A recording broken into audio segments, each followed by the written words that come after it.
Assalamualaikum dan salam sejahtera. Bersama saya Nur Alwani Zafira dalam 15 minit MMTV edisi 2 November 2022. Kita mulakan laporan berita petang ini dengan keputusan senarai calon Barisan Nasional yang akan bertanding dan menggalas mandat mendepani PRU 15 nanti adalah satu bentuk perubahan di peringkat parti sekaligus mengelakkan UMNO dan BN ketinggalan ke belakang. Pengurusinya BN Datuk Seri Dr. Ahmad Zahid Hamidi menegaskan bukan mudah untuk membuat keputusan getir itu, namun dia yakin calon yang diumumkan semalam memenuhi kriteria wali iaitu boleh menang, boleh diterima dan disenangi. Yakin suara anak muda penting kepada parti itu, Zahid turut meminta calon yang digugurkan untuk menyokong perubahan tersebut dan menolak rasa tidak berpuas hati, marah, protes, caketing dan sabotaj. Tambahnya lagi, mereka yang tidak disenaraikan juga perlu sedar apabila mencetuskan keadaan tersebut akan menunjukkan warna sebenar sikap mereka terhadap parti dan sekaligus akan dinilai rakyat. Semalam, Presiden UMNO itu turut mengumumkan beliau bakal mempertahankan Parlimen Bagan Datuk dan timbalannya, Datuk Seri Muhammad Hassan, akan bertanding di Parlimen Rembau. Pengumuman senarai calon Barisan Nasional semalam akhirnya menjawab beberapa spekulasi yang bertebaran kencang sebelum ini. Antara nama calon yang mencuri tumpuan semalam termasuklah Menteri Kesihatan Khairy Jamaluddin Abu Bakar yang kali pertama diberi tanggungjawab untuk bertanding di Parlimen Sungai Buloh. Seperti dijangka, Menteri Kewangan Tengku Datuk Seri Zafrul Tengku Abdul Aziz diberi mandat untuk memenangi hati pengundi di Parlimen Kuala Selangor. Sementara itu, pendakwa bebas Datuk Muhammad Kazim Ilyas atau lebih dikenali sebagai Ustaz Kazim turut dipilih untuk menjadi calon BN di Parlimen Larut. Namun belum sempat 24 jam pengumuman itu dibuat, Ustaz Kazim memilih untuk menarik diri dan digantikan Ketua Penerangan Pemuda UMNO bahagian Larut Muhammad Syafiq Fadli Mahmud. Timbul persoalan apabila nama calon bagi kerusi Parlimen Tanjung Karang tidak diumumkan semalam. Penyandangnya yang juga Menteri Pembangunan Usahawan dan Koperasi Tan Sri Nur Omar sebelum ini tular dalam senarai 10 pemimpin BN yang digugurkan. Selain Tanjung Karang, antara parlimen yang masih tidak diumumkan calonnya ialah Parlimen Kuala Pilah, Kuala Nerus dan Jempol. Kita ke berita seterusnya. Timbalan Presiden PKR Rafizi Ramli memaklumkan partinya itu bakal mengkaji semula pemilihan calon untuk kerusi Parlimen Sungai Buloh. Ini berkaitan selepas Menteri Kesihatan Khairy Jamaluddin diumumkan sebagai calon BN di kawasan itu malam tadi. Ujarnya, perkara ini akan dibincangkan dengan Presiden parti tersebut, Datuk Seri Anwar Ibrahim.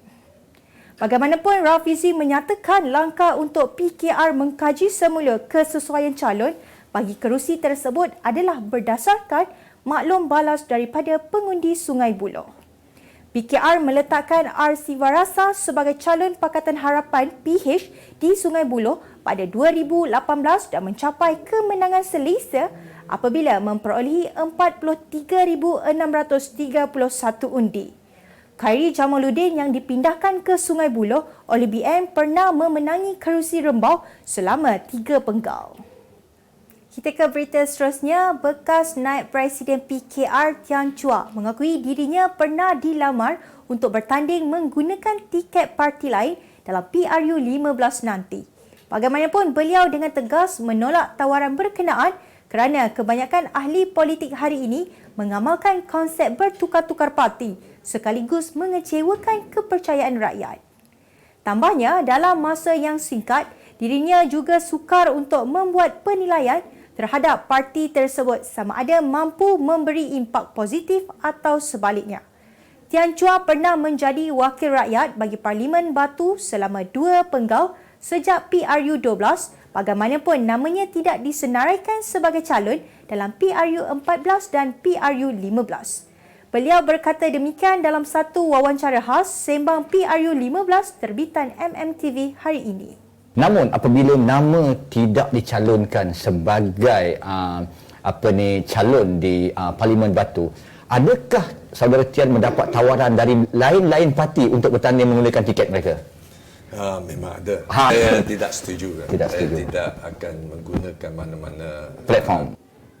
Selepas nama digugurkan daripada senarai calon BN, berita berkaitan Tan Sri Anwar Musa semakin hangat diperkatakan apabila timbul kabar angin bahawa penyandang kerusi Parlimen Keteria itu telah menubuhkan parti baharu yang dikenali sebagai Muafakat Nasional.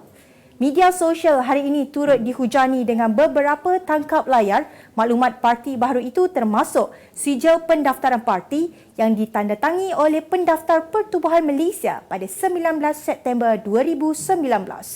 Selain itu, maklumat berkaitan AGK Pertubuhan Parti berkenaan turut tersebar dan menyenaraikan Anwar Musa sebagai Presiden Parti. Diikuti Datuk Syahrul Nizam Yunus sebagai Setiausaha, Wizani Zaid Shah Putra Syahrul Nizam sebagai Bendahari dan 5 senarai AGK lain.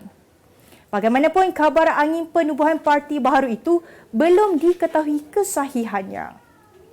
Apa yang ada dengan Media Mulia Sendang Berhad? Di Media Mulia kami memaparkan berita-berita terkini, tepat dan sensasi menerusi Putusan Malaysia dan juga Kosmos. Berita-berita berkenaan isu semasa, politik, hiburan, sukan, laporan khas. Pelbagai segmen seperti program diskusi dan bual bicara. Korang yang dipaparkan berkonsepkan pemikiran baharu dan suara kontemporari. Dapatkan perkembangan berita semasa melalui laman web dan juga platform media sosial kami, Putusan Online dan Kosmos Online. Kita kembali lagi. Perikatan Nasional PN Perlis mengesahkan akan memberi laluan kepada Datuk Seri Shahidin Kassim mewakili gabungan tersebut di Parlimen Arau dalam pilihan raya umum ke-15. Pengurusinya Muhammad Syukri Ramli berkata, nama calon kerusi Parlimen Arau yang sepatutnya diwakili oleh calon PAS sudah dikosongkan dan kini mereka hanya menunggu lampu hijau daripada PAS Pusat. Jelasnya, penyokong PAS dan PN juga tidak ada masalah dan yakin penyertaan Syahidan di Parlimen Arau akan membuka lebih peluang kepada PN menang di kawasan berkenaan. Dalam pengumuman calon Barisan Nasional BN semalam, bekas Naib Ketua Bahagian UMNO Datuk Rozabil Abdul Rahman dinamakan sebagai calon Parlimen Arau sekaligus menggantikan Syahidan di kubu beliau itu.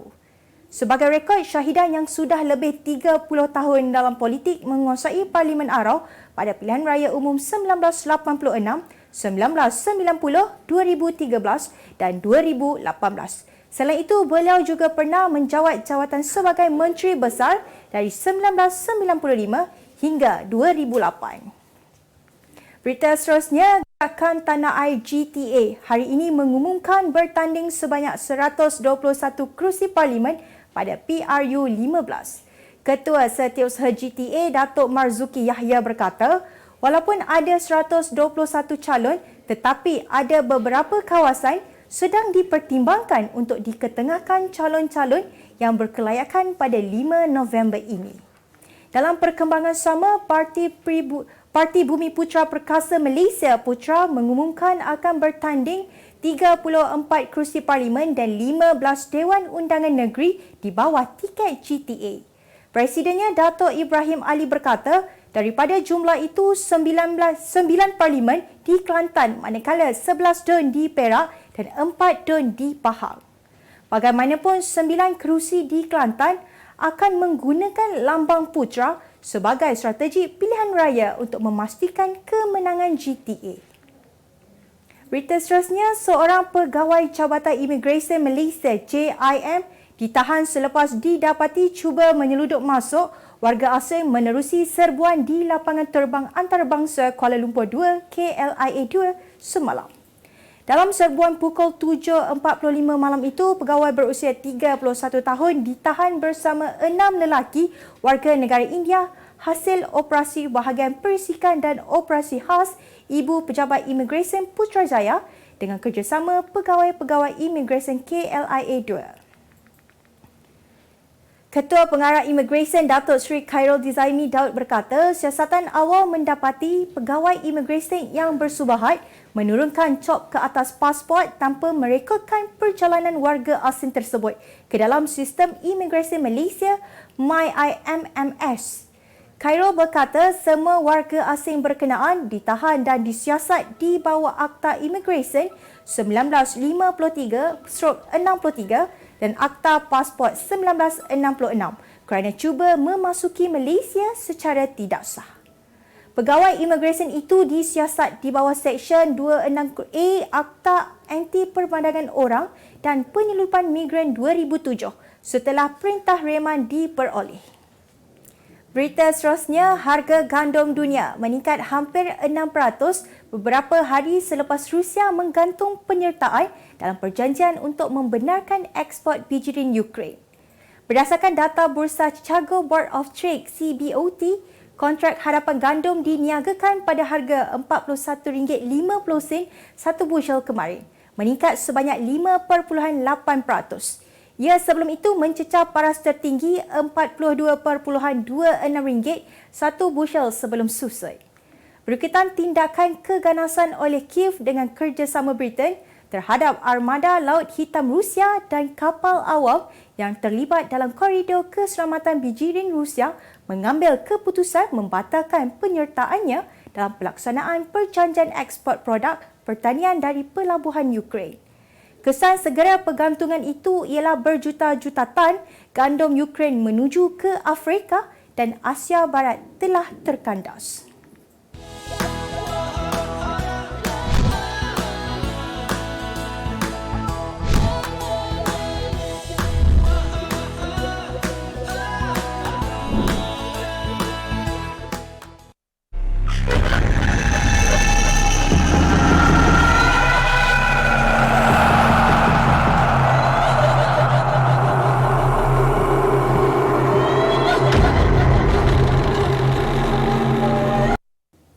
Terima kasih kerana terus setia bersama kami. Harga konkrit dinaikkan lagi sebanyak setiap meter padu bermula 1 November setelah kontraktor menerima notis mengenai kenaikan tersebut pada minggu lalu. Menurut Persatuan Kontraktor, kenaikan harga konkrit ini berkaitan kenaikan harga mentah dan akan melibatkan semua grade simen yang pasti meningkatkan kos pembinaan. Perkara tersebut telah menimbulkan kegusaran dalam kalangan kontraktor kerana kenaikan tersebut akan mendorong kepada peningkatan harga bahan-bahan lain yang digunakan untuk pembinaan seterusnya meningkatkan kos. Presiden Persatuan Kontraktor Melayu Malaysia PKMM, Datuk Seri Muhammad Fazli Hassan berkata, kenaikan tersebut melibatkan semua grade simen dan tindakan itu pasti menjejaskan kontraktor kerana perlu menanggung kos yang lebih tinggi. Katanya kenaikan harga sewenang-wenangnya tidak sepatutnya berlaku kerana simen termasuk dalam barangan kawalan kerajaan. Kita ke berita seterusnya, Jawatan Kuasa Dasar Monetari MPC Bank Negara Malaysia BNM dijangka bakal mengumumkan kenaikan kadar dasar semalaman OPR buat kali keempat esok. Kenaikan itu dijangka sebanyak 25 mata asas sekaligus menjadikan OPR terkini kepada 2.75%. Penganalisis ekonomi UniKL Business School Prof. Maria Dr. Aimi Zulhazmi Abdul Rashid berkata, kenaikan tersebut adalah bagi merapatkan jumlah sekiranya Result Persekutuan Fed Amerika Syarikat menaikkan lagi OPR sebanyak 75 mata asas dalam masa terdekat ini. Jelas beliau, kenaikan OPR itu dijangkakan berterusan berdasarkan pemerhatian pihak kerajaan bahawa ekonomi negara sudah pulih dan perlu dinaikkan kembali hingga mencapai tahap 3.0% iaitu kadar OPR pada 2019. Kita ke segmen sukan. Beregu campuran negara Pak Yi Win mengumumkan dia akan mengundurkan diri daripada kem kebangsaan berkuat kuasa hari ini. Melalui kenyataan yang dimuat naik melalui laman sosialnya itu, Ying Wing difahamkan sudah pun menghantar surat pengunduran diri kepada pihak Persatuan Badminton Malaysia BAM pada Jumaat lalu. Sementara itu, Yiwi turut meluahkan rasa penghargaannya kepada BAM sepanjang 10 tahun selain menghargai peluang yang diberikan kepada dirinya. Pemain berusia 26 tahun ini pernah mencipta kegemilangan menamatkan penantian Malaysia selama 23 tahun dengan memenangi pingat emas acara beregu campuran di Sukan Si Vietnam tahun lalu bersama Cheng Tang-ji. Sebagai penutup 15 minit MMTV hari ini, saksikan laporan cuaca esok, Khamis 3 November 2022. Jangan lupa dapatkan akhbar utusan Malaysia dan Kosmo untuk berita-berita terkini dan menyeluruh. Sekian sahaja daripada saya, Nur Alwani Zafira Hairul. Assalamualaikum dan salam sejahtera.